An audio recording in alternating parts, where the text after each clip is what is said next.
se ponga esto. No, pero es que el jefe dije, mire, yo esa vaina no me la voy a poner. La franela era, y la gorra era con los ojos de Chávez, ese logotipo. Sí. Y te le dice, mire, el jefe era el que estaba coordinando el operativo de Cuba. Yo soy hijo de un inmigrante. A mí me causa tanta gracia porque lo usan en memes, el video, se llevan al Ledesma. Y tenía esa inquietud de ser torero hasta que mi mamá, mostrándome un chaparro en la mano, me hizo que me olvidara de eso, de esa travesura. Lotería de Caracas, ganamos. Que irrumpen en su residencia, que se lo llevan detenido. ¿Qué pasaba por la mente de Antonio Ledesma en ese momento? Y así comencé mi estudio, hasta la libertad. Mi mamá era una mujer muy orgullosa. A mí no se me olvida que mi mamá a veces se paraba en la puerta de la casa.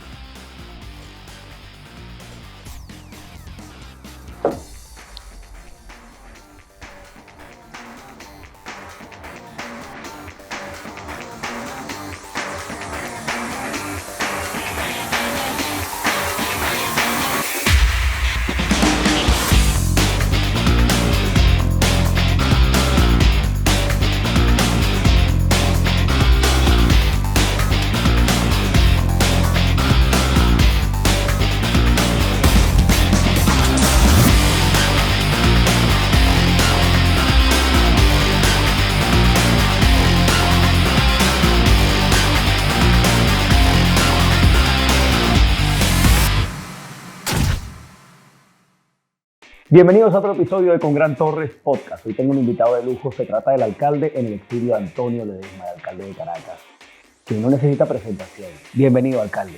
¿Cómo está? Gracias, placer estar contigo. Un gusto poderlo tener aquí, conversar de todo un poco de su vida, de sus experiencias, de la política y, ¿por qué no?, hasta del amor.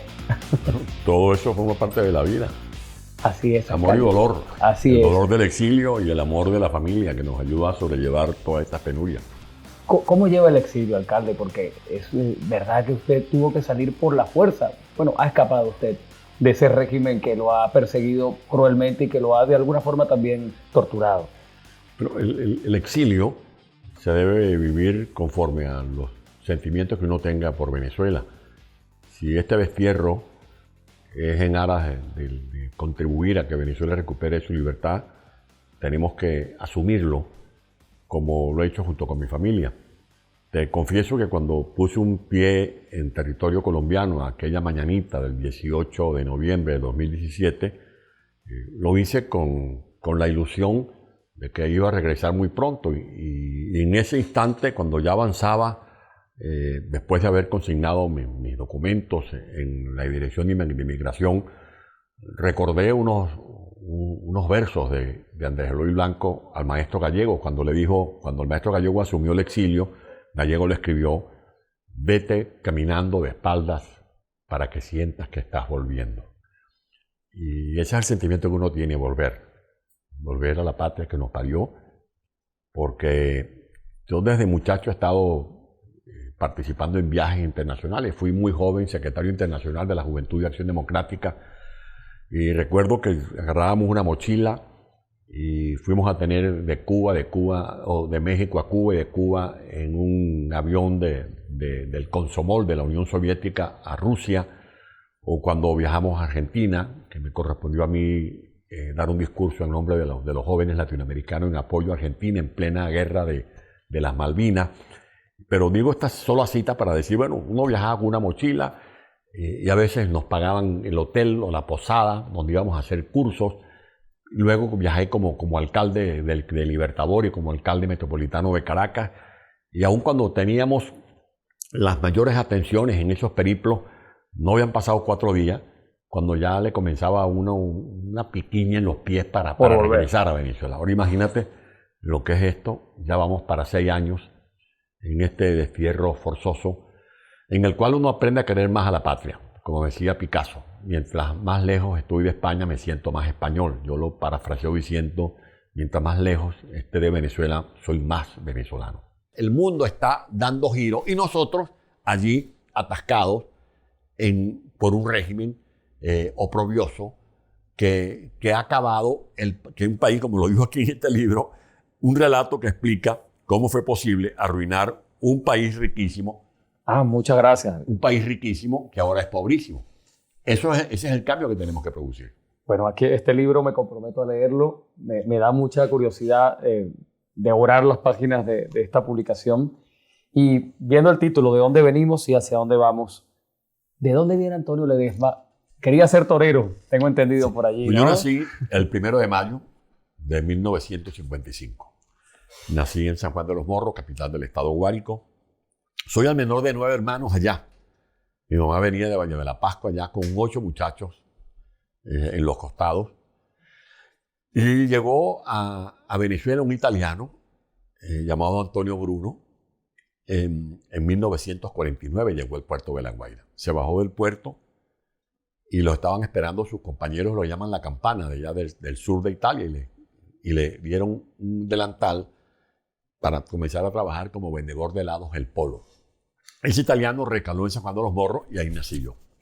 Yo soy hijo de un inmigrante que ahora, como mi padre, me corresponde asumir esta experiencia de la inmigración. Fui un niño pobre pero feliz. Yo no tengo ni en mis sentimientos, ni mis pensamientos, ni nada me perturba mi tranquilidad espiritual. Un niño pobre pero feliz. Quizá porque allá fui el menor de los 9 hermanos. Mi mamá yo soy de la generación Singer, porque así se llamaban las maquinitas de coser. Una de las marcas era Singer. Mi mamá desarrolló esa destreza de hacer cortes y costuras. Con eso nos educaba. Y yo, siendo el menor, fue el que menos estragos experimentó de la pobreza en la que vivíamos. Porque ya mis hermanas mayores se habían graduado, mis hermanos mayores estaban estudiando y había una ventaja en la casa. Estudié en colegios públicos. A mí, ya de niño, la democracia me comenzó a garantizar mi kinder. Yo vivía en la casa en la que está todavía en San Juan de los Morros, en la que murió mi madre, Avenida Miranda número 48. Caminaba de manera recta por la avenida hasta el final de la misma, y allá estaba el kinder José Félix Rivas. Y allí yo recibía de todo: merienda, alimentación, juegos didácticos. Y luego al frente estaba el materno infantil, donde nos atendían, nos colocaban las vacunas o nos comenzaban a revisar los dientecitos cuando ya estábamos echando las muelitas. De allí luego estudié en la escuela eucarística y en la escuela Vicente Peña. Y tuve una educación maravillosa. Yo no olvido a mis maestras: mi maestra Matilde en primer grado, mi maestra Zulme Azuaje en segundo grado, mi maestra Lucila en tercer grado, mi maestra Zulme Azuaje otra vez en cuarto, mi maestra Luisa Alvarado en quinto y mi maestra Barragán en sexto grado. Y esa escuela fue para mí una gran universidad. Yo me adelanté cuando abrí los portones universitarios en esa escuela, en la escuela Vicente Peña, que está allí todavía, en mi pueblo, en San Juan de los Morros, en la avenida Bolívar. Porque allí yo recibía una educación integral. Allí aprendíamos a sumar y a restar, y aprendíamos las lecciones, que era la batalla de Carabobo, que fue la batalla de la juventud. Conocíamos geografía nacional, geografía universal, pero también aprendíamos a cantar, a bailar, a pintar. Se nos aguzaba la imaginación, se nos picoteaba ese instinto creativo que tenemos los seres humanos. Y de ahí comenzó ese muchacho que del Vicente Peña, la escuela Vicente Peña, se inscribió en el Liceo Rocio, un liceo público, el Liceo Juan Germán Rocio, en honor a este gran prócer civil, porque Rocio, como yo, era también hijo de un italiano junto con una guariqueña que nació en San Francisco de Tiznado. Y bueno, y en el liceo comencé mis primeros pininos como dirigente estudiantil. ¿Y cuál era la materia favorita de Antonio Ledesma? ¿La materia de la escuela o del colegio o del liceo? Me gustaba mucho la historia. No era muy amigo de la química, ni de la física, ni de la matemática. Estudiaba y salía. Sí, para salir del... Porque, bueno, pero más la historia, más la filosofía, esas carreras humanísticas que en definitiva me fueron llevando hacia ese puerto de la carrera del derecho. Y quería ser torero, ¿no? Me has comentado... De muchacho había ya se comenzó a instalar unas plazas portátiles. Después algunos guariqueños, inmigrantes, construyeron una plaza de toros que no solamente se hacían novilladas, sino también festivales musicales en el pueblo. Y tenía esa inquietud de ser torero hasta que mi mamá, mostrándome un chaparro en la mano, te lo prohibió. me hizo que me olvidara de eso, de esa travesura. Don Antonio, usted está en el exilio, como hemos hablado al principio de la entrevista, pero no ha desconectado con la comunidad de venezolanos. En estos días hablaba con un colega del Nacional, me comentaba que le hizo una entrevista hace varios meses, realmente fue, y dice que cuando iba llegando a entrevistarle a su casa, había un repartidor de Amazon que cuando lo ve usted ha bajado a recibir algo y él le saludó con aquella emoción, ¿no? De estar en el exilio también a tantos kilómetros de distancia y encontrar una figura como Antonio Ledesma, quien es un emblema de la democracia de Venezuela que vivimos y perdimos. ¿Cómo es esa conexión que usted mantiene con la comunidad de Venezuela? ¿Usted siente que de alguna forma desde aquí está todavía en un pedazo de Venezuela? Es que desde donde tú estés, tú puedes luchar por tu país. El poeta Cadena, que acaba de ser reconocido con el premio de las letras de mayor relevancia, que es el premio Cervantes, escribió una vez, cuando le preguntaron ¿dónde queda Venezuela? Bueno, Venezuela está entre cualquier paralelo, en cualquier meridiano. Venezuela está en los estudios de grabación. Si tú vas a un estudio de grabación de cualquier parte del mundo, el camarógrafo es venezolano. Si vas a un estudio periodístico, la sala de redacción, la jefe de redacción es venezolana o la que te entrevista es venezolana. Si vas a Qatar, si vas a Houston, si vas a Brasil, si vas a Colombia, te encuentras con técnicos de origen, petroleros de origen venezolano. Si revisas bibliotecas o librerías, te encuentras con libros escritos por venezolanos. O sea, Venezuela está en todas partes. Venezuela está desperdigada por los 4 costados del planeta. Yo me siento como uno más entre millones. Y te confieso que a veces, si camino por una plaza de Madrid, si voy por alguna calle de Madrid, no sé si estoy en Catia, o estoy en Sabana Grande, o si estoy en el Cafetal, o si estoy en el Paraíso, si estoy en Caricuao, porque me paro en una esquina y de repente escucho un grito, ¡Ledesma! Y va un motorizado y me saluda, o se me acerca una muchacha o cualquier mujer o hombre venezolano, me saluda, se piden tomarse una fotografía conmigo, porque estamos hablando ya de, según números que manejan algunos expertos, más de 8 millones de venezolanos en la diáspora. Somos 2 Venezuelas. Una Venezuela que está ya apechugada entre angustias, sufrimiento, que está allí resistiendo, y la otra Venezuela, la que está regada por el mundo, con este destierro que no tiene comparación. Ya hemos superado la diáspora de Siria, y para que los que nos están viendo tengan una idea de la dimensión de la diáspora de Venezuela es equivalente a la población de más de 135 países del mundo. O sea, dicho de otra manera, hay países que tienen menos población que el número de la diáspora que integramos los venezolanos. Mi pensamiento, esta cabeza con estas canas, este pecho con este corazón, sigue dando vueltas y vueltas, siempre por Venezuela. Yo me levanto y me acuesto pensando en Venezuela. Y eso me ha ayudado a sobrellevar esta penuria del exilio. Me dedico a escribir. Estoy ya terminando un nuevo libro que va a ser dedicado a mis nietas y a mis nietos, a los que voy a ver representando a los niños del futuro, para los que quieren un planeta más sano, más sostenible, con aire más limpio, con agua que evite guerras, porque las guerras del futuro no van a ser por petróleo, van a ser por agua.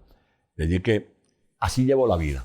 Y no hay foro, no hay escenario, no hay tribuna, no hay entrevista de radio, televisión, de prensa escrita en la que yo no deje de hablar de Venezuela, de lo que somos los venezolanos, de la talla de la que estamos hechos, de cómo fuimos tallados los venezolanos, que somos hijos de libertadores, pero que al mismo tiempo hemos venido creando una conciencia conforme a la cual esta es la hora de no seguir viviendo de la herencia de los libertadores, sino de nosotros homenajearlos con nuestros propios sacrificios. Y hablando de la actualidad, Antonio Ledesma se mantiene firme, habla en cuanto foro hay, en cuanto oportunidad y en cuanta ventana le permiten exponer la situación de Venezuela.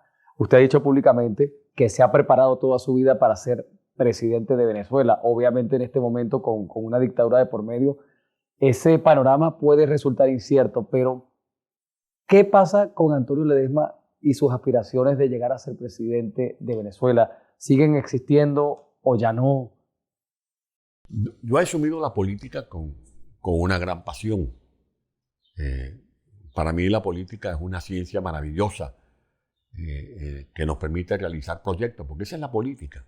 La política es un ideario, la política es una cantera, es un desafío al mismo tiempo, porque cuando tú asumes la política con la pasión con que la hemos asumido muchos venezolanos a temprana edad, es lo que te permite comprender de mejor manera los fenómenos políticos, las variables económicas, las vicisitudes que van trazando la humanidad. Yo me he venido formando desde que tengo 13 años, he tenido responsabilidades públicas que me han curtido, pues no es lo mismo protestar para que le den agua a un barrio, como dijo alguien, que tú tener que garantizar el agua de un barrio. A mí me correspondió ser gobernador cuando apenas tenía 36 años, gobernador de Caracas y gobernador de lo que es ahora el estado Vargas, La Guaira. Y además viví la experiencia de los 2 intentos de golpes. Yo tuve que estar al lado del presidente Pérez, respaldando su gobierno y defendiendo la democracia, tanto el 4 de febrero como el 27 de noviembre del año 1992. Después gané en elecciones populares la alcaldía Libertador de Caracas y la alcaldía metropolitana de Caracas, venciendo obstáculos, porque a mí las encuestas no me daban como ganador. Y por eso acuñé una frase cuando dije, yo no gano encuestas, yo gano elecciones. Y he venido estudiando, he hecho mis posgrados, pero sobre todo leyendo, analizando, escuchando a la gente que sabe. Sí, aprendiendo. Yo no soy experto petrolero, pero a la hora de una consulta llamo a Humberto Calderón Humberti. Yo no soy experto en economía, pero a la hora de una consulta llamo, por ejemplo, a Miguel Rodríguez, llamo a Moisés Naín. A la hora de un proyecto de educación llamo a Herbert Torres. Uno tiene que dejarse ayudar por los expertos, pero tú también tienes que tener tus propios criterios. Claro. Debes tener tus propias ideas. Cuando la gente me llamaba ahorita y te vas a lanzar de candidato, le dije, bueno, para yo ser candidato tienen que ocurrir 2 cosas. Pues yo no oculto que yo aspiro a ser presidente de la República algún día, pero para yo ser candidato en estas circunstancias tienen que ocurrir 2 escenarios. Uno, que me llamen por teléfono, mira, cayó Maduro, como llamaron en su momento a Jovito, a Rómulo, a Caldera, y después firmaron el pacto de punto fijo. Bueno, yo me iría a Caracas. Y lo otro es lo primero que haría, ¿no? Sí, inmediatamente. Y lo otro es que yo me aparezca en Maiquetía, me baje de un avión y salga de Maiquetía a inscribirme como precandidato presidencial, con Maduro como dictador. Bueno, ¿qué va a pensar la gente? ¿Qué pensarías tú? ¿Qué pensaría más de una persona que me esté viendo en este momento, en esta conversación contigo? Bueno, Ledesma se tuvo que haber entendido con Maduro. Por supuesto que es lo primero que pensaría. Yo eso no lo haré nunca. Porque como decía al principio de esta conversación, siguiendo los consejos del Libertador Bolívar, se puede perder todo, menos la dignidad ni el decoro. Y estas elecciones que se prevén realizar el 2024, ¿usted cree que esto es se trata de una farsa? En mi opinión personal, yo creo que es un circo que está montando el gobierno, al cual se está sumando gente que le está siguiendo el juego por alguna u otra razón, ¿no? Depende cómo se vea este esfuerzo. Si toda esta movilización que está en ciernes desemboca en la configuración de un eje directivo de la oposición renovado, donde estén mujeres y hombres que no dejen o no ofrezcan lugares lunares de sospechas, si este esfuerzo de movilización nos termina garantizando la configuración de una nueva conducción política con hombres y mujeres que estén comprometidos con una estrategia que es la libertad de Venezuela, que sean coherentes, que no tengan ningún tipo de ataduras con el régimen que los haga vulnerables, bienvenida a esta consulta primaria, que es más o menos lo que ha dicho María Corina Machado. María Corina Machado ha dicho, más que aspirar a ser presidenta en este momento, yo lo que aspiro es a ser parte de una dirección opositora que defienda los intereses de Venezuela, que rehabilite las luchas, que se convierta en un reloj despertador para que el que esté bostezando o esté distraído se avispe, pele los ojos y vea que hay un horizonte con una luz que puede terminar siendo el sol de la libertad que volvamos a colgar en los balcones, en las puertas de los hogares de Venezuela. Claro, porque medirse en unas elecciones con el CNE que tenemos corrupto no tiene sentido. Por eso la pregunta que le realizo, o sea, plantearse, participar con los mismos árbitros es una locura. Pero se está hablando de una elección primaria en la cual no tiene que meter sus manos el aparato electoral del gobierno, porque no es el CNE, esa es la oficina de Maduro. Claro. En la que Maduro se despacha y se da el vuelto. Es como que si Maduro tiene el CNE como una sastrería, donde él va y se manda a hacer una chaqueta para ese cuerpo de nevera que tiene, a la medida. Nosotros podemos hacer una elección primaria organizada por los propios venezolanos, pero es que finalmente, adentro y afuera, y que tengamos derecho a votar los que estamos en el exilio. Pero finalmente, tras esa elección primaria, ese candidato se mediría ya en una elección general con el CNE, que es el tema álgido. Ahí es donde necesitamos una verdadera observación internacional. Claro. Una observación internacional que haga el papel de veedores imparciales que estén dispuestos a hacer respetar la voluntad soberana de los venezolanos. Y, por supuesto, la depuración del registro electoral permanente, la garantía de que vamos a facilitar la actualización de los electores que están dentro de Venezuela, los que han migrado de Caracas a Mérida o de Mérida al Táchira o de Táchira al Zulia, la inscripción de los nuevos electores, o sea, los nuevos votantes, los jóvenes de Venezuela, y la participación de los venezolanos que estamos en el destierro. Y en este escenario, ¿quién cree usted que sea la persona más idónea para ganar las primarias, o de los que están por medirse, cuál sería su favorito, si se atreve? Yo tengo confianza en María Corina Machado, no hago juicios de valor contra ninguno de los otros aspirantes. Hay gente muy valiosa, hay gente que de verdad merece la pena ser escuchada, que tienen ideas, que tienen proyectos, pero en este caso uno tiene que asumir posiciones. Y bien saben quienes nos están siguiendo en esta conversación que tengo una vieja relación de lucha con María Corina Machado, y nada ha cambiado en ella que me haga modificar mi admiración y mi respeto, y sobre todo por los valores que ella defiende, que son los mismos con los que yo estoy identificado. O sea, que en ese escenario, si María Corina Machado ganase virtualmente, o sea, si ganase la presidencia, si lográsemos, que es lo que soñamos todos los venezolanos, salir del régimen de Maduro, ¿usted ocuparía algún cargo dentro de la administración de la posible administración de María Corina Machado? Hay momentos en la vida en que tú tienes que estar ganado y dispuesto a hacer lo que sea necesario para que el país de tus desvelos se levante y salga como una exhalación a cubrirse de gloria, para dejar como en una sepultura del pasado todo este lastre que pesa tanto en nuestros sentimientos. A mí Venezuela me lo ha dado todo. Me dio la educación. La educación que tengo me la dio la democracia de Venezuela. Me ha dado la oportunidad de ser responsable de despachos significativos, como diputado, como senador, como gobernador, como alcalde. Llega la hora en que tú tienes que devolverle todo eso a Venezuela. Y yo me sentiré satisfecho, aunque no corone mi sueño de ser presidente, me sentiré realizado viendo a otros triunfar, siempre y cuando lo hagan por el bien de Venezuela.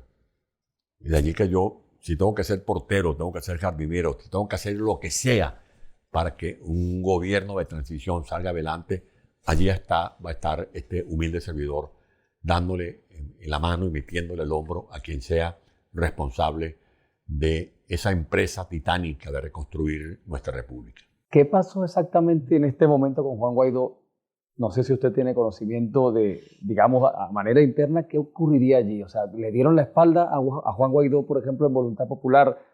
Es un tema que a todos los venezolanos nos da mucha curiosidad saber, porque pusimos todas las esperanzas en una figura como él y al final, como ya hemos hablado al principio, se desinfló. Pero ¿qué ha pasado allí? Que se fue, como quien dice, por la puerta de atrás de la política, o por lo menos de momento.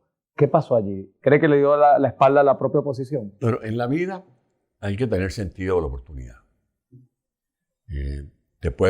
Tú puedes sacarte un premio de lotería, pero si no administras bien esos recursos, perdiste esa oportunidad.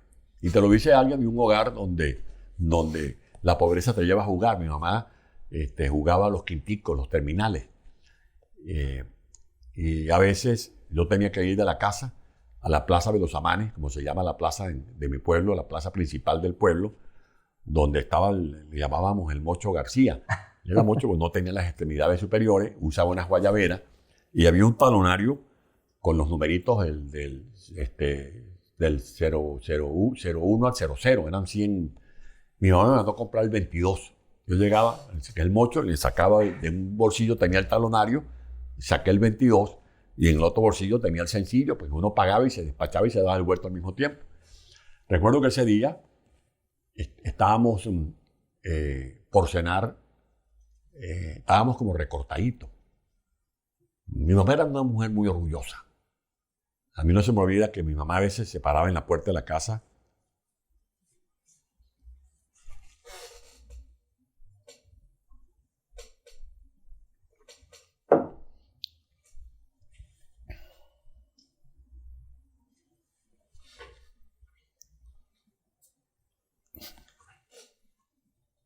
No hay como madre, ¿no? O sea, la madre de uno es como lo más hermoso de un ser humano, ¿no? Los mejores recuerdos, Mi mamá era muy orgullosa, se paraba en la puerta de la casa, eso de las 5 de la tarde, Adriana Miranda, número 48, se ponía su polvito, se ponía su zarcillito. Yo estaba muy chiquitico, pero más o menos ya uno comenzaba como a discernir. Y pasaba la señora Valentina, una vecina, por ejemplo. ¿Cómo está, Severita? Muy bien. ¿Cómo están los muchachos? Muy bien. Y yo después habíamos almorzado recortados también. Muy bien. Si estamos, yo sabía de niño, y medio de mi inocencia, que teníamos limitaciones, pero mi mamá era muy orgullosa. Y esa noche nos sentamos a cenar. Había aquella figura de las rebanadas. No sé, tú eres muy joven para eso. Las rebanadas era el pan duro que por $1 o medio, tú ibas a la panadería y comprabas medio de rebanada. Era la panadería, por ejemplo, la panadería Lisboa, era un portugués cerca de la casa, y era una bolsa de pan. Entonces, tú con medio comprabas la rebanada, tenías queso de cincho, el queso duro, que comprabas en la esquina de la bodega, y tenías el café con leche. Y mientras estábamos más o menos cenando eso, estaba la radio prendida, mi mamá escuchaba la radio. Entonces en ese momento, Lotería de Caracas, primer premio, el 22, salió el 22, mi mamá ganó, ganamos, la ganancia daba para hacer un mercado, por lo menos para un mes, para nosotros. Pero luego mi mamá insistía en jugar y compró un billete de lotería en la agencia El G de Oro. Y esto es un cuento bueno porque te habla de los sentimientos de la gente que ha variado ahora. Yo creo que si algo tenemos que revisar en Venezuela, son una manera de llevar la vida, de recuperar los sentimientos de solidaridad, de amor por el prójimo. Hay gente que va a la iglesia y reza y se comulga y se arrodilla, pero después hace todo lo contrario a lo que es el amor al prójimo en la calle. En aquellos tiempos recuerdo, con ocasión de este cuento, que no quiero fastidiarlos con esto. No, todo lo contrario. Mi mamá va y compra un billete de la Lotería de Oriente, un billete completo, que era una gran apuesta en ese momento. Bueno, llega la noche y escuchamos un alboroto en la calle. Y la gente, Severita, mi mamá se llamaba Severita, ganaste, felicitaciones. Es que nos enteramos que mi mamá se había ganado el primer premio en la Lotería de Oriente, en aquel momento 120,000 bolívares. Eso era para nosotros una fortuna. Pero además de la alegría nuestra, era la satisfacción de ver a los vecinos festejar como que si ellos mismos se hubiesen ganado el premio. Sin envidia, sin... No había envidia, no había encono, no había segundos pensamientos. Y así nos criamos en el pueblo. Cuando se graduaba un muchacho del pueblo de subteniente, después que llegaba con su sable y su uniforme, uno celebraba eso. Cuando se graduaba el profesor Flores de pedagogo y regresaba ya con su título de pedagogo y compraba su Volkswagen o un Hillman, uno celebraba eso. Cuando alguien coronaba una profesión y hacía su capital y se compraba una casa, uno celebraba eso en el pueblo. Bueno, así nosotros nos fuimos criando, y toda esta historia viene de lo que me preguntabas en cuanto a lo que es la vida en familia. Pues bien, a mí me ha dado todo la democracia, como te lo venía diciendo. Y llega un momento en que tú tienes que darle el amor al prójimo. Así nos criaron. Esa fue mi formación. La formación hogareña es vital. Y es el consejo que yo le doy a mis hijas, le doy a mis nietas, a cualquier joven. Porque tú en la universidad y en la escuela aprendes los grandes teoremas, aprendes el álgebra, puedes aprender lecciones de filosofía, de psicología, pero los valores se forjan realmente en el hogar. Ahí es donde te enseñan a decir buenas gracias, muchas gracias. Hay gente a la que le cuesta decir muchas gracias. Yo tengo por hábito eso. A cualquier ser humano, aunque se me haga espacio en una acera, muchas gracias. A veces me monto en un ascensor, o hay gente que aborda un ascensor estando yo adentro y no son capaces de decir buenos días, buenas tardes. Sí, lo vemos ahora más hoy en día, ¿no? Y eso tiene que ver mucho con la convivencia, tiene que ver con la paz espiritual, tiene que ver con los valores. Yo llegaba a mi casa de repente con un lápiz, con un sacapuntas. Mi mamá era como una suerte de caja KGB, BC, Sebin, Vigepol, Scotland Yard. ¿Y ese sacapuntas de quién es? Pues sabía que ese sacapuntas no era mío. Ah, no, mamá, me lo prestó Rodríguez. Bueno, úselo y se lo regresa inmediatamente. Eso no te lo van a ti en la universidad. Ese respeto por la propiedad, el de tú rendir cuenta incluso desde niño, demostrando cómo conseguiste un juguete, cómo conseguiste un lápiz, tiene que ver, te pesa mucho en tu vida posterior, cuando tienes que asumir responsabilidades públicas como me ha correspondido a mí en la vida. En el momento que entran los esbirros del gobierno, bueno, del gobierno no es la palabra correcta, de la dictadura que vivimos actualmente, que irrumpen en su residencia, que se lo llevan detenido, ¿qué pasaba por la mente de Antonio Ledesma en ese momento? O sea, cuando estaba su familia allí, se lo están llevando a usted detenido, después de tener el respaldo popular y el respaldo de la gente y de haber construido una carrera intachable, ¿qué sentía usted en ese momento? Bueno, yo creo que ahí afloraron mis vivencias personales.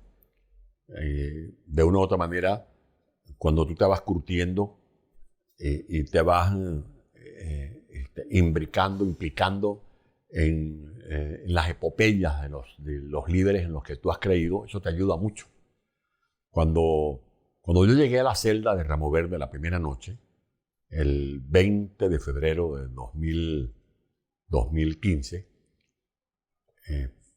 bueno, primero me hicieron otro chequeo a las puertas de la casa militar, y luego cuando voy trepando unas escaleras, porque la celda que me asignaron estaba en el primer piso, yo llego a la celda, hago como un escaneo de la celda, y lo que yo hice fue refugiarme en lo que yo había leído, por ejemplo, el libro de Leonardo Ruiz Pineda, Ventanas al Mundo, o los libros del libro rojo que había editado el señor Catalá, donde contaba todas las vivencias de los mártires que lucharon contra Pérez Jiménez. Yo soy de un pueblo, San Juan de los Morros, a cuya entrada, por la vía de los Llanos, habían asesinado al poeta Pinto Salinas.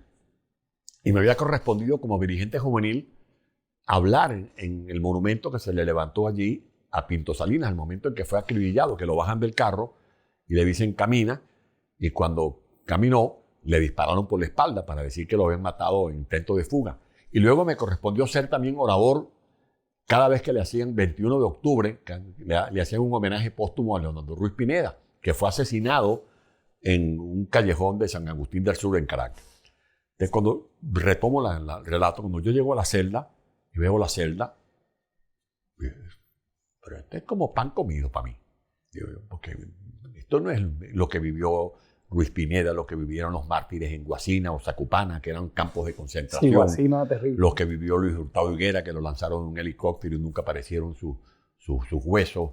Lo que vivieron los jóvenes, como Américo Martín, los jóvenes como el propio Moisés Moleiro, como Héctor Pérez Marcano, en la misma vida de Carlos Andrés Pérez. bueno, esto es nada. Eso me ayudó a mí a llevar adelante la vida. Y tuve una conducta muy mandeliana. Yo leía mucho Mandela. Y Mandela te aconsejaba saber convivir con la adversidad. Y sobre todo, cómo tú manejar el entorno más inmediato. ¿Cuál era el entorno más inmediato? No era Maduro, no eran los ministros, no eran los jefes, los altos jefes policiales. Eran los que estaban cuidando la cárcel. Entonces, esa relación personal basada en el humor, yo digo que esa bendición del Señor, me gusta mucho el humor y sobrellevo las adversidades con mi sentido del humor. A mí nunca me vieron en Ramo Verde arrugado un músculo de la cara. Nunca me vieron postrado en la nostalgia o en la melancolía. Tanto en la casa por cárcel como en la cárcel misma, siempre me mantuve, digamos que incólume. Estaba allí firme. Me levantaba y me acostaba con la esperanza de que esto va a terminar pronto. Y por eso, después de padecer casi 3 años privado injustamente de mi libertad, decido fugarme. Que más que una fuga es una autoliberación, porque estaba convencido que yo nunca iba a tener en Venezuela un juicio en el marco del debido proceso. Y la conclusión a la que llegué fue, soy más útil a Venezuela, libre, en el exilio, hablando, ponderando, explicando, verbalizando la tragedia que estamos sobrellevando en el país, que es metido allí entre cuatro paredes. ¿Cómo sobreviví cuando aquí vino la pandemia? Hay gente que tenía un mes encerrado en el apartamento y estaban desesperados. Bueno, yo estuve encerrado en mi apartamento, casa por cárcel, que es peor la casa por cárcel, porque tú en la casa por cárcel terminas sometiendo a ese suplicio a tu familia, a tus parientes y a tus vecinos. En mi casa la vigilaban las 24 horas del día. Llegaron a meter hasta en el jardín del edificio una tanqueta, una cosa realmente absurda. Entonces, bueno, llega un momento en que tú tienes que sobreponerte de alguna manera. Yo en la casa por cárcel, ¿qué hacía? Yo tenía un ritmo de vida, me levantaba, a mí me hacían una fotografía todos los días entre 7 y 8 de la mañana, una fotografía. Esa fotografía yo tenía que tener un periódico del día que ellos mismos llevaban. Los policías mandaban esa fotografía al comando del SEBIN para garantizar, como decían ellos, que el paquete, que era yo, estaba allí en la casa por cárcel. Luego comenzaba una rutina de caminata. Yo caminaba dentro del apartamento. Al principio me daba unos golpes y me salían unos moratones por los costados porque me golpeaba con la mesa de la cocina, con un mueble del recibo. Pero después hice como una pista y ya dominaba la pista y allí caminaba 1 hora y media en la mañana y 1 hora y media en la tarde. Y yo hacía viajes imaginarios porque la mente es muy poderosa. Yo en la celda leía mucho. Desde que me levantaba, hacía también ejercicios en la celda y luego tenía un régimen de lectura y luego junto con mis compañeros de cárcel, en ese momento eran Leopoldo y Daniel Ceballos, comenzamos a hacer debates y se nos pasaba el día más rápido. O sea, nosotros nos abrían la celda a las 6 de la mañana y nos la cerraban al principio a las 6:30, después yo logré conversandito, como se dice, que nos la cerraran a las 7:30. Pero en el transcurso del día leíamos y luego yo instalé en el pasillo de donde estaba mi celda, instalé una fotografía de Rómulo Betancourt, que se la quité a Leopoldo, y instalamos allí una mesa plástica con una silla y un pizarrón, y eso lo llamábamos el comedor Rómulo Betancourt. Entonces allí hacíamos debates, por ejemplo, releíamos libros, releímos Venezuela, Política y Petróleo de Rómulo Betancourt, leíamos a Mandela, leíamos los grandes discursos, desde los discursos de Martin Luther King hasta los de Gandhi, los discursos de Kennedy, hasta los de Winston Churchill. Analizábamos textos y en esos debates sobrellevábamos la penuria de la cárcel. Hubo 2 momentos difíciles. Primero, el del 19 de febrero de 2015, que es cuando se presenta el pelotón de funcionarios a mi oficina en Chacao, una oficina particular que yo tenía, la Torre Exa. Ya a mí me venían persiguiendo. Sin embargo, yo tenía una responsabilidad. Yo era alcalde en ejercicio y no podía poner los pies en polvorosa. Tenía que asumir el desafío de la cárcel. La verdad es que yo pensé que jamás llegaría en ese extremo, porque yo era alcalde en ejercicio, reelegido, con casi 800,000 votos, etc. Pero bueno, en esta dictadura todo es posible, hace lo que le da la gana. Cuando llego al despacho, ya me dice el jefe de seguridad: mira, alcalde, esto está rodeado, si usted quiere lo saco en el baúl de un carro. Le dije: no, yo no voy a exponerme que me vayan a agarrar a mí en un baúl de un carro, ¿no? Cierro la puerta, no le abro absolutamente a nadie, a menos que presenten una orden de captura y una orden de allanamiento. Bueno, en efecto, así fue. Mi equipo se negó a abrir la puerta. Yo adentro era reflexionando, mandándole un mensaje a mis hijos, a mi mujer, y hasta que sentí los ruidos, cuando con una mandarria derriban la puerta de mi despacho. Allí ven en las imágenes que afortunadamente después se salieron a la luz pública, que eran más de 20 hombres con pasamontañas y fusiles, para una persona que no pesa más de 73, 74 kilos en ese momento. Y luego abajo había más de 80, o sea que fue un operativo donde participaron más de 120 funcionarios. Disparos al aire, habían tanquetas. De allí me llevaron hacia el helicoide y desviaron la atención haciendo ver que yo estaba en la tumba, para que mi esposa y mi familia y la gente que fue solidaria esa noche, pues una multitud que se congregó en la gran avenida de Sabana Grande, no se fueran en el helicoide. Luego vino la noche del 31 de julio de 2017, cuando yo tomé la decisión de hacer un mensaje público. Sabía que eso iba a representar un desafío. Eso lo discutí yo con Mixi. Mixi estaba en una gira internacional. Yo le dije: yo no aguanto más, tengo algo aquí, me está ahogando un tarugo aquí que me ahoga, yo tengo que expresarme. E hice un video que se viralizó. Bueno, yo había quedado con Mixi que si no había nadie en la casa, yo estaba solo esa noche, no le abriera la puerta absolutamente a nadie. Y me había dejado un megáfono habilitado cerca de la ventana del edificio que daba hacia los vecinos, para que en el caso de que hubiese una operación, como en efecto ocurrió esa noche, yo pudiera prender el megáfono y hacer un llamado a los vecinos: me están persiguiendo, me están allanando, etc. Bueno, yo después que hago el mensaje, me agarra la noche. Yo acostumbro a leer, yo tenía libros en la biblioteca, libros en la sala, libros en el comedor, libros hasta en el baño, y donde iba leyendo, ¿no? Y me estaba leyendo el libro de Václav Havel, y comencé como a pescar, ¿no? Porque es muy sabroso, ya te dormí durmiendo, a pescar, siento un timbre y se me olvidó la operación que había convenido con Mixi, de usar el megáfono. Y como un sonámbulo, voy y respondo: ¿quién? Una foto, alcalde, una foto. Yo no reparé en ese momento, no sé por qué razones, cosas de la vida, del destino. Abro la puerta, y cuando abro la puerta siento el enjambre de policías, muchas mujeres policías, que es cuando me llevan a la fuerza por las escaleras. Ahí sí reaccioné. Yo no sé dónde saqué fuerza. Comencé a darle con las plantas de los pies a las paredes, a las puertas, a llamar la atención y a gritar: auxilio, auxilio. Claro. Que en efecto salió una vecina. La que sale es una vecina, no es Mixi. Mixi no estaba en Venezuela. La que sale es una vecina de planta baja, y su hija es la que logra filmar ese videito, que a mí me causa tanta gracia porque lo usan en memes. El video: se llevan a Ledesma, se llevan a Ledesma. Eran un grupo grande, me fueron llevando a rastra, yo sacaba fuerza, me decían: no se resista, que no va a poder, me meten en el cajón de una patrulla, allí me esposan esta mano, pues recuerdo la mano izquierda. Cuando salen del edificio, la patrulla, estaban perdidos en el edificio, me preguntaban: ¿por dónde es la salida? Yo les decía: yo no sé dónde es la salida, yo tengo tiempo que no salgo a la calle, no sé. Y seguían perdidos, estaban nerviosos porque la gente se había alborotado, los vecinos se habían alborotado en la zona. Y cuando ya bajamos hacia tomar la autopista hacia Vallecoche, yo le digo a la funcionaria,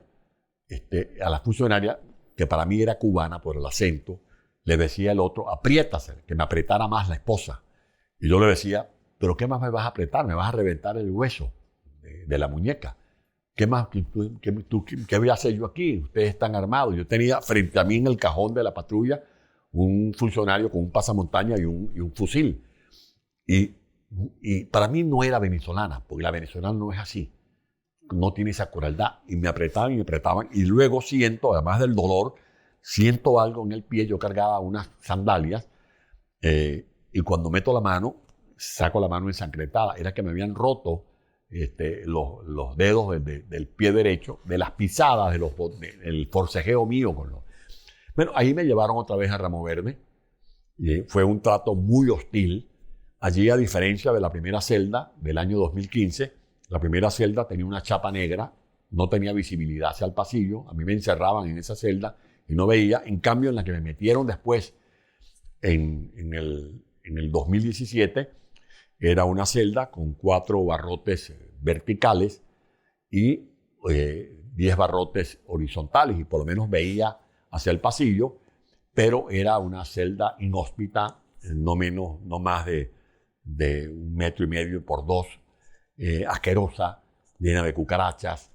Esa noche, en remover de ese frío, y a mí me despertó el movimiento del cuerpo. Yo me acordaba de la película de esos muñequitos de palos que se mueven. Yo me movía sobre un colchón asqueroso, sin controlar el cuerpo por el frío que me pegaba en ese momento. Allí fue una tortura. Fue un trato muy hostil, pero bueno, lo resistía mentalmente. Yo lo que hacía en ese mismo espacio, rezar mucho, rezar el Padre Nuestro, el Ave María, invocar a mis padres, invocar a mis abuelos ya muertos, que me dieran fuerza, y sobre todo hacía como una relación de esos compromisos épicos que uno hace desde que es líder estudiantil hasta que se consagra como dirigente político. Y eso fue lo que me ayudó a resistir toda esta andanada. ¿Y eso fue una orden de Maduro directamente o de Diosdado? Bueno, finalmente son todos lo mismo, pero... Es lo mismo. Pero fue una orden directa de alguno de ellos. Para tomar una decisión de arrestar a un alcalde en ejercicio,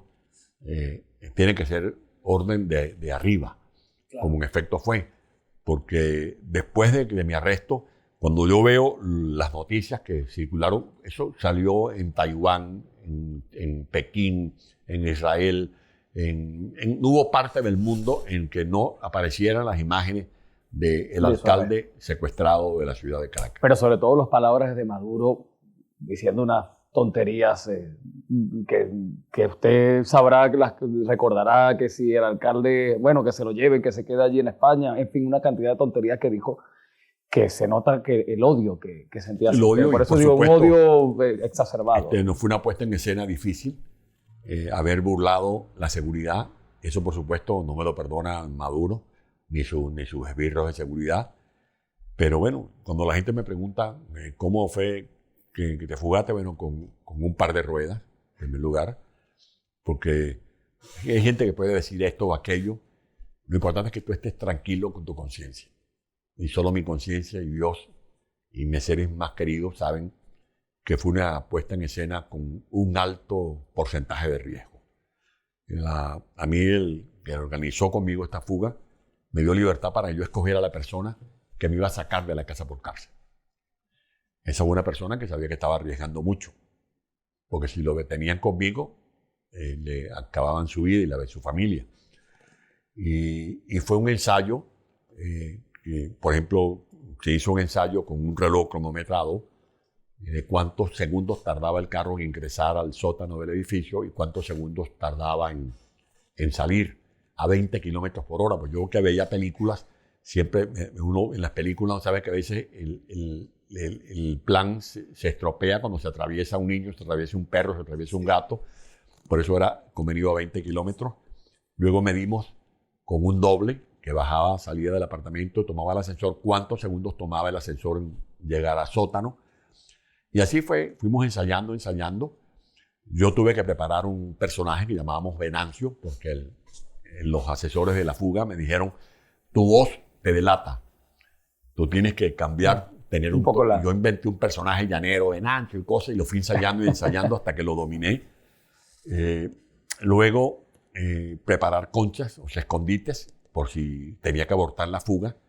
A través de un amigo logramos que, sin saber que era para mí, sino que le dije que era un empresario, un artista, esto, aquello, habilitamos unos escondites en La Encrucijada, en Valencia, en San Carlos, en Guanare, etcétera, porque iba a quedar una persona campaneando la zona, como se llama, que iban a estar viendo el edificio mío desde otra zona contigua. Si había un movimiento policial en mi edificio, avisada. Es que iba a aparecer en un portal de noticias movimiento policial en la residencia del alcalde Ledesma. Yo tenía que abortar la fuga inmediatamente. Bueno, yo iba viendo el reloj porque mi riesgo era que me repitieran la foto. Y la foto era porque a mí me hacían una foto fija todos los días a las 7:15, 7:30 de la mañana. Pero luego podía haber una foto aleatoria al mediodía, en la tarde o en la noche. Claro, eso es lo que podía entorpecer el plan, exactamente, ¿no? Bueno, no se dio. Ya cuando llegamos a Guanare, a eso del 1:30, 2 de la tarde, me llevan a un escondite donde se estableció una clave que era una clave para que yo abrí la puerta. Fueron a comprar como un pollo. Yo no comí, yo no tenía hambre, no tenía apetito. Y en eso llega el jefe del operativo terrestre y me lanza una franela y una gorra. La franela y la gorra era con los ojos de Chávez, ese logotipo. Sí. Y te le dice, mire, que el jefe era el que estaba coordinando el operativo de fuga, que se ponga esto. Cuando yo, no, mire, yo eso no me lo pongo. No, pero es que el jefe dije, mire, yo esa vaina no me la voy a poner. Pues yo me imaginaba era el tema moral. También el tema moral y ético es muy importante. Hombre, tener eso. Tú tienes una responsabilidad con la gente que te está siguiendo. Y yo me imaginaba era, si a mí me llegan a detener, que era factible que me detuvieran en una de esas alcabalas. Con una gorra de Chávez. Y me sacaran una fotografía, cómo iba a ser la desmoralización de la gente que de una u otra manera iba a estar pendiente posteriormente a la noticia de cómo fue la fuga de este servidor. Ya fuimos pasando Alcabala. No se la puso al final. No me la hizo puse. Bien. Yo iba con una gorra. Hubo un momento de tensión, por ejemplo, antes de llegar a San Carlos, cuando tomamos la carretera, que es una recta entre Valencia y San Carlos. Yo iba viendo el teléfono por si aquí había alguna información del portal, no había nada, y en eso vemos a lo lejos una parada policial, una alcabala móvil de civiles, y yo nada, me agarraron, porque esa alcabala no es normal allí en esa zona. El conductor me dice, tranquilo, alcalde, no, tranquilo usted, que yo estoy tranquilo, maneje usted esto con la mayor serenidad. Afortunadamente, era un control con un lector de seriales para ver si el carro era robado o no. Nuestro carro estaba limpio, gracias a Dios, y logramos pasar. Ya seguimos pasando alcabalas y alcabalas. A veces agarrábamos trochas para esquivar alcabalas, agarrábamos trochas. Y por un caserío llamado La Yuca nos intentaron asaltar. A mí me generó una gran angustia porque íbamos 3 carros, uno adelante, que era un carro que se usaba como divertimento, como distractor, como distraccionista, mejor dicho, y el carro mío en el centro y otro carro atrás que era un carro de apoyo, y apoyo para todo. A la hora de cualquier eventualidad era apoyo para todo. Y yo cuando vi una pequeña banda de zagaletones, eran menores de edad, afortunadamente fue bien manejado el asunto por el equipo de apoyo, no hubo ningún tipo de, o sea, unos delincuentes, tipo de confrontación. Luego, cuando llegamos a la alcabala, que está entre Barinas, mejor dicho, Barinas y Táchira, que es una de las alcabalas, creo que la Arenosa, algo así, donde hay más control, porque ahí hay mucho tráfico de drogas, sobre todo en el sentido de Táchira hacia Barinas. Se mandó el carro de distraccionista adelante, levantaban el capó, abrían el radiador, salía todo el humero, los gases, etcétera. Y eso más o menos ayudaba a distraer y logramos pasar. Y cuando logramos pasar esa alcabala, los que íbamos en la unidad, el chofer, un funcionario de apoyo adelante y yo atrás, aplaudimos y celebramos. Pero la alegría duró poco porque cuando ya avanzamos unos kilómetros, vemos unas cocteleras de esas de patrulla. Y nos agarraron. No podíamos retroceder. Avanzamos y era que un camión de víveres se había quedado atascado en la estructura del puente y estaban saqueando el camión de los víveres, incluidos algunos de esos funcionarios con sus respectivas patrullas. Hasta que llegamos al Táchira. En el Táchira me llevaron a un escondite, una concha. Allí intentaron darme comida. Yo tampoco tenía nada de hambre. Era una hamburguesa que me llevaron. Allí me aconsejaron que me rasurara porque me habían visto en algunas fotos cuando me llevaron me hacían fotos desde la calle, o cuando me llevaron una vez la única vez que me llevaron a una audiencia, yo salía con alguna barba, poco poblada, pero barba. Me entregaron una documentación falsa, y yo tuve que memorizar el nombre, memorizar el número, por si acaso me preguntaban, y una historia de dónde era, de Capacho, de calle tal, número tal. Salimos en la madrugada, pasamos la alcabala del Mirador, la alcabala de Peracal, que eran muy difíciles. Todo esto con la gorra. Con la gorra solamente, atrás. ¿sabes? En ese momento, la persona que me aconseja allá en San Cristóbal me dice, ubíquese detrás del chofer, porque si se ubica en diagonal, está en una mejor vista para el funcionario. Y en efecto, yo me coloqué detrás del conductor, pasamos Peracal, cuando llegamos a Mirador, el funcionario manda a encender las luces. Afortunadamente, una persona que me estaba apoyando, que asumió el control del operativo en Táchira, muy valiente, se arriesgó y le dijo, no, mire, yo estoy muy apurado o apurada, no voy a decir, para que no se sepa si es mujer o hombre, tengo un encuentro en San Antonio y no voy a llegar retrasada, me tengo que ir. Arrancamos, yo esperaba ver el disparo, afortunadamente no ocurrió nada. Es cuando entramos a Capacho Viejo y Capacho Nuevo, y allí, sorteando calles, tuvimos que pasar por 3 alcabalas. Y aquí hay una anécdota importante, que es que cuando estamos pasando las alcabalas, una era de la PTJ, 6CPC, otra era de la Policía del Estado Táchira y otra era de la Guardia Nacional. Después que pasamos, yo le digo, en la carreterita hacia San Antonio, ¿y por qué estas alcabalas con tantos policías distintos? No, alcalde, es que esta es la hora en que pasan los camiones cisternas con la gasolina y se reparten la gasolina, una para la Guardia, otra para el 6CPC y otra para la Policía del Estado. Cuando vamos ya en la carreterita de Capacho hacia San Antonio, está lloviendo mucho. Yo le digo al muchacho Joaquín, ya lo digo porque ya está en el exilio, ¿por qué no prendes el limpiaparabrisas? Es que tengo un problema con el fusible. Bueno, pero arrímate oríllate y lo cambia. Se baja en medio del aguacero, levanta el capó, coloca el fusible para que se activara el limpiaparabrisas, y en eso viene una manada de perros que casi le destrozan la pierna izquierda, y salimos airosos. Bueno, avanzamos, llegamos a 10 minutos para las 6 de la mañana en las cercanías del puente que yo iba a caminar. Yo decidí irme por el puente y no por las trochas, porque las trochas yo corría el riesgo de que me agarrara un comando de esos revolucionarios y me entregara al régimen. Por eso preferí correr el riesgo del puente. Para asumir el puente me colocaron una sudadera, que es esa donde me parezco yo, con Beethoven 86 o 96, no me acuerdo el número. Conmigo iba en paralelo, iban 2 parejas que habilitó el equipo del Táchira. Esas parejas iban a simular una pelea de matrimonio en el caso de que me detectaran, para que en medio del bululú yo pudiera correr.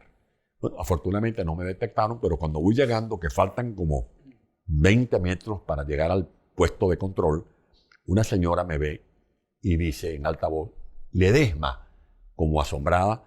Yo lo que hago es, me quedé paralizado, me encomendé a Dios y comencé a rezar el Padre Nuestro y caminaba, y aquello me parecieron como que si eran 2, 3, 20 kilómetros hasta que llego, y tal como me lo había dicho el asesor de Táchira, no se preocupe, usted no va a llevar maleta. Yo no llevaba maleta, porque a ellos chequean a los que llevan maleta a ver qué le quitan.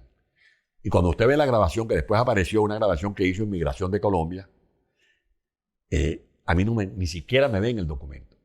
Yo paso, porque no tenía maleta. No tenía maleta. Paso y es cuando piso tierra de Colombia y el funcionario, cuando me ve, me dice, bienvenido a Tierra de Libertad, porque ya el presidente Pastrana y el presidente Uribe estaban pendientes ya con Misi, al tanto. Misi se entera en la madrugada, es cuando yo le digo.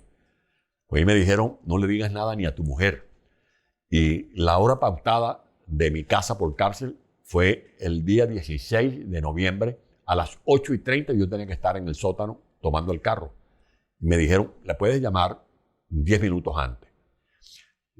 Cuando me hacen la foto, esa mañana, yo voy, me aseo. Yo iba a bajar nada más con la camisa y pantalón, sin maleta, sin nada. y con una gorra.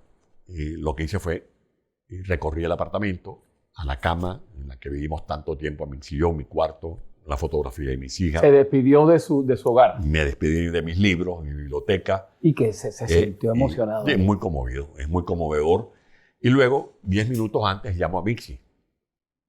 Hola, mi amor, ¿cómo estás? Bien, mira. Bueno, no he dormido nada, le dije. Estoy agotado, no he dormido nada. No voy a atender teléfono. No me llames porque no voy a atender teléfono. Voy a ver si trato de dormir algo porque me siento muy mal. Mixi, que ha hecho vida conmigo, juntos los dos, vio algo está pasando. Claro. Algo está pasando, está andando en algo, pero nunca ni me preguntó ni yo le vi. En ese momento, después que hablo con ella, tal cual como me lo dijeron, yo desarmo el teléfono, envuelvo las partes en papel aluminio y ese teléfono luego, ese y otro teléfono, lo pusimos a viajar, uno para Junquito y otro para La Guaira y otro para San Juan de los Morros, que es donde es mi pueblo, para despistar si hacían seguimiento del teléfono, que pensaran que yo estaba en el Junquito o estaba en La Guaira o estaba en San Juan de los Morros. Y así comencé mi fuga hasta la libertad.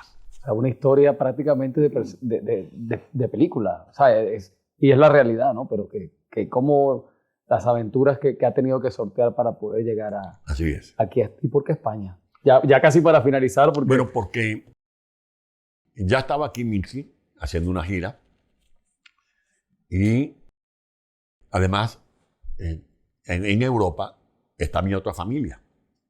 Como te acabo de contar, yo soy hijo de un inmigrante y tengo, así como soy el menor de los hermanos en Venezuela, soy el mayor de los hermanos por parte de padre en Italia. Mi padre era italiano, yo tengo 6 hermanas, 2 hembras, Rosana y Sonia, y 4 varones, que son Pinuccio, Mauricio, Chiriaco y Renato. Son mis hermanos por parte de padre en Italia. Y eso era como un apoyo moral y hasta económico para mi sobrevivencia. Yo pensaba que iba a llegar aquí por unos meses y que pronto regresaríamos a Venezuela, como estuvimos a punto de regresar después de enero del 2019. Lamentablemente se cometieron los errores de los cuales ya hemos conversado. Por eso estoy aquí en Europa.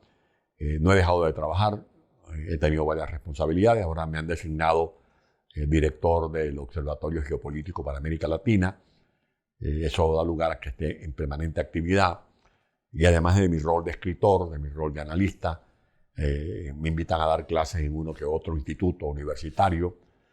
Me invitan a dar conferencias, a participar en seminarios. Y eso ocupa mi mente. Y por supuesto me va como reverdeciendo constantemente la esperanza para que no se marchite la fe. Ya para ir finalizando, porque bueno, la conversación ha estado muy buena. Pensábamos que iba a ser un poco más corta, pero hemos hablado de todo un poco. Le voy a hacer unas preguntas muy cortas. Un recuerdo. Mi infancia.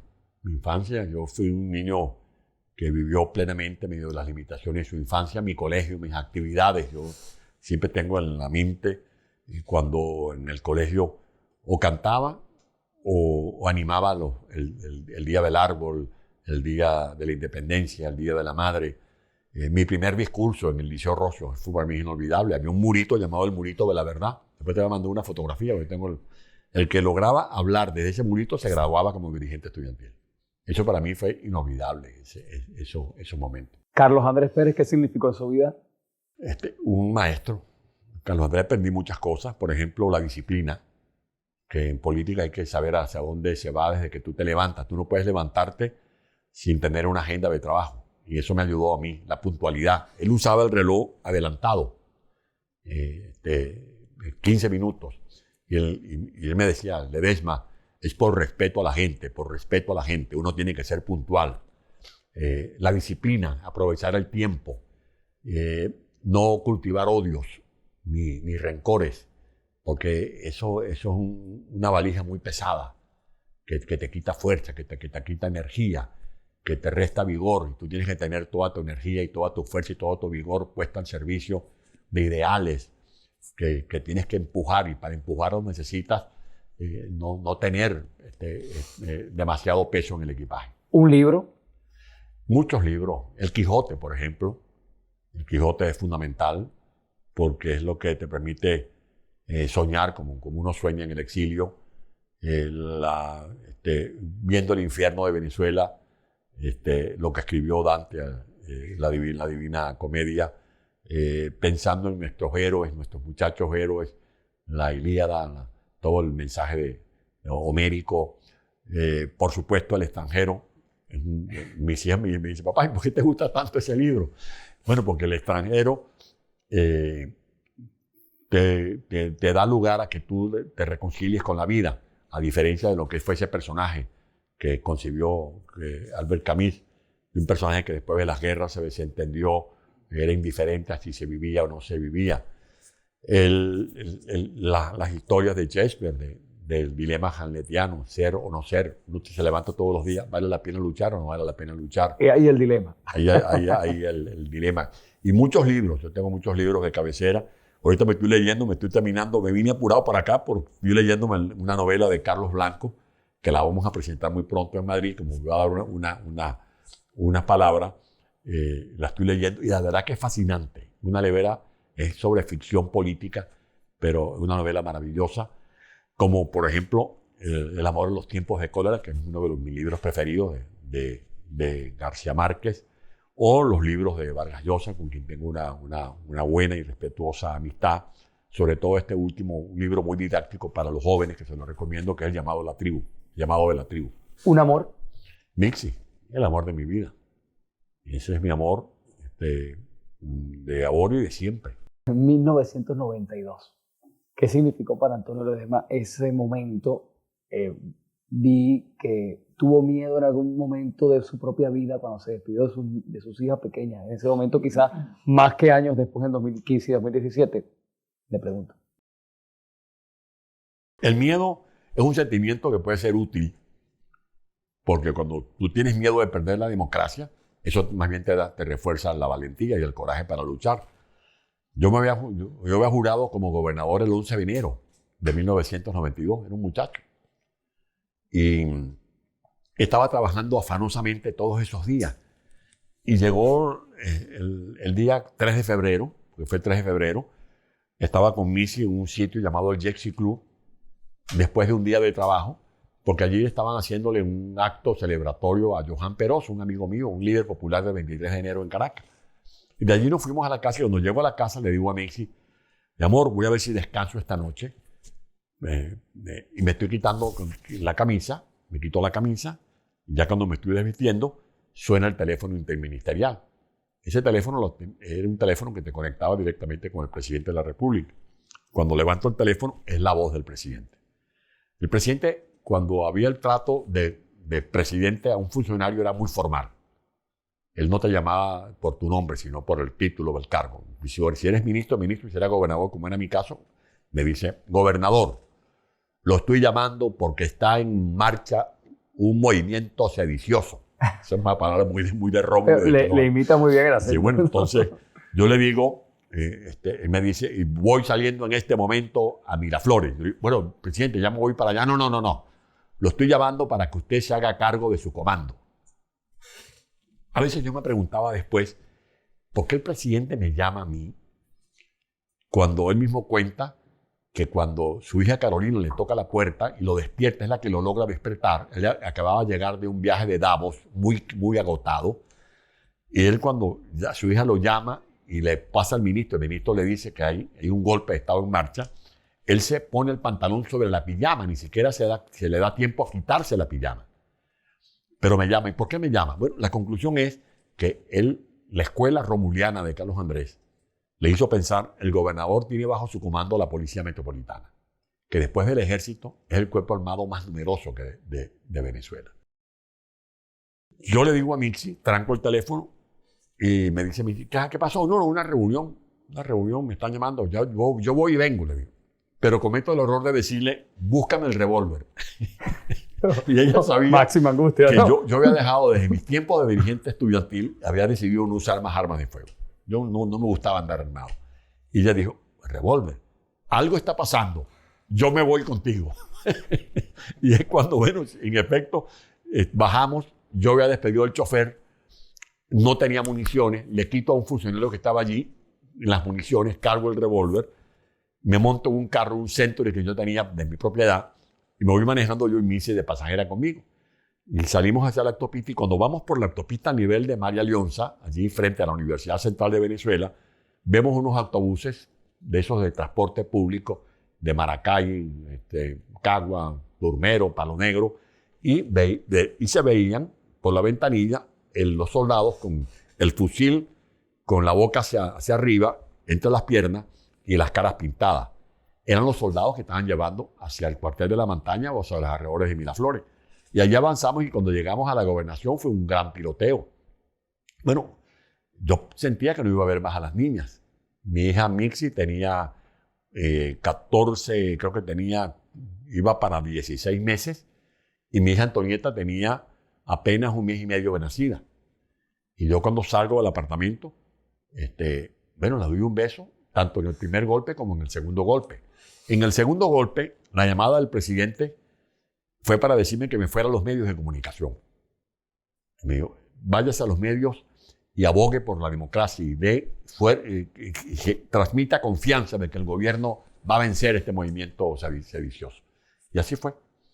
Así que son experiencias que uno ha vivido y la satisfacción de haber defendido a la democracia. Y usted siempre desconfió de Hugo Chávez, me imagino, que jamás se dejó embaucar, digamos, por su verborrea, porque hubo algunas fuerzas políticas que sí se dieron un poco y luego lo pagaron caro, ¿no? Pero es que era un golpista contumaz.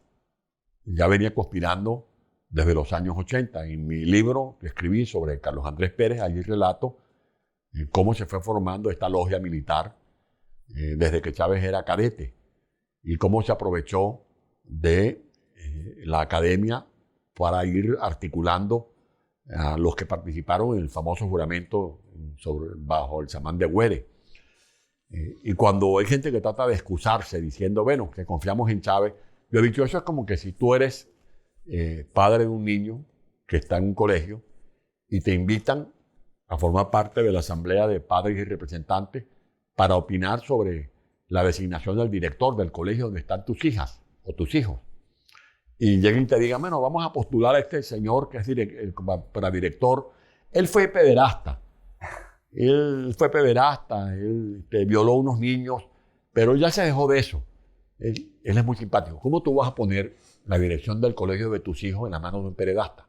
Vale decir, ¿cómo tú vas a poner las riendas de las instituciones democráticas del país en manos de un golpista? Yo creo que ese fue el salto al vacío de quienes, por supuesto, acusaban algunos síntomas propios de la antipolítica, pero que ahora tienen que reflexionar y concluir en que los errores de la democracia se corrigen con más democracia, no con pócimas dictatoriales o tiránicas como las que ahora estamos padeciendo. Me surge una pregunta que desde hace tiempo me he hecho, porque algunos analistas dicen que el Caracazo fue un golpe orquestado. Me parece que el mismo general Peñalosa ha sugerido que ya Fidel Castro, cuando hubo la coronación de Cap, allí aprovechó para infiltrar armamento de alguna manera en la comitiva que vino desde Cuba. ¿Usted cree que sí haya podido ser algo orquestado y que se vendió como fortuito? Un solo dato que te indica que todos esos acontecimientos no fueron fortuitos. 3 meses antes del Caracazo, se había producido en Caracas un intento fallido de golpe de Estado. El 26 de octubre de 1988, estaba encargado de la presidencia de la República el doctor Simón Alberto Consalvi, que para entonces era ministro de Relaciones Interiores. Y estaba sustituyendo temporalmente al presidente constitucional, que era Jaime Lucinchi, porque este se encontraba en su condición de jefe de Estado participando en una cumbre iberoamericana que se estaba celebrando en Uruguay. A eso de las 5 de la tarde, el despacho de Relaciones Interiores, donde estaba trabajando el ministro encargado de la presidencia, es rodeado por los Dragón, unos tanques del batallón Ayala. Cuando el ministro se entera, baja y le pregunta a un oficial que tenía un nombre lo que llaman el leedor, algo así. Y el presidente encargado le pregunta, ¿usted qué pasa aquí? Y el oficial le dice, no, pero señor presidente, venimos a protegerlo. ¿Pero protegerme de qué? No sé, señor, tenemos orden de protegerlo. Bueno, era el intento de secuestrar al presidente Consalvi. Eso ocurrió 3 meses antes del Caracazo. Pero es que habían también una asociación de hechos, como por ejemplo el que me relató a mí el general Génias Purua. Después del golpe de Estado de febrero de 1992, venciendo algunas resistencias, logramos hacer un acto de inauguración de unas farmacias populares en el hospital de Lídice, en Caracas. Yo era gobernador y fue el presidente de la República, y la Casa Militar y sus servicios de seguridad se negaban que el presidente en esos momentos fuera a este tipo de actividades. Y sin embargo el presidente, muy voluntarioso y muy corajudo como era, fue. Después del acto, que respiramos tranquilo porque no pasó nada, todo salió bien, el general Aspurua me invita a un almuerzo y nos fuimos al Hotel El Conde de Caracas. Y en ese almuerzo, el general Aspurua me dice, muy molesto, que él había advertido la conspiración en una reunión que se había hecho a principios de enero de 1992 en Miraflores. Y el presidente, después de escuchar el informe del general Génias Purua, había ordenado que se le hiciera un seguimiento continuo a estos oficiales sospechosos, entre los cuales estaba Hugo Chávez, cosa que no se hizo.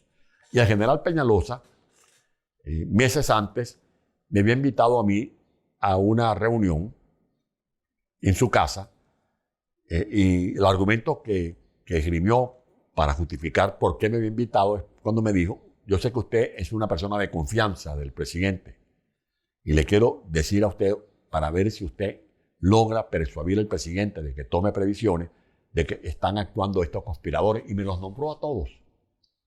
Y lo insólito es que el presidente daba por un hecho que esos supuestos conspiradores estaban manejando casinos, estaban manejando proveeduría, pero resulta que no era así. Estaban manejando las guarniciones militares de alto poder de fuego, como estaba, por ejemplo, el caso de Chávez con los paracaidistas en Maracay o de Arias Cárdenas en el Estado Zulia. A que ahí le faltó un poco de quizás escuchar más a su personal, ¿no? Me refiero al presidente Carlos Andrés, y le faltó malicia en esa malicia, hombre de tanta experiencia que había, porque Carlos Andrés a los 23 años ya estaba trabajando como mano derecha de Rómulo Betancourt, y antes de cumplir los 26 años ya estaba operando al lado del maestro Gallegos. La figura política que escoge el maestro Rómulo Gallegos para que fuera a Maracay a hablar, por ejemplo, con el Sordo Gámez, que era un oficial de la aviación leal al gobierno constitucional de Rómulo Gallegos, fue Carlos Andrés Pérez.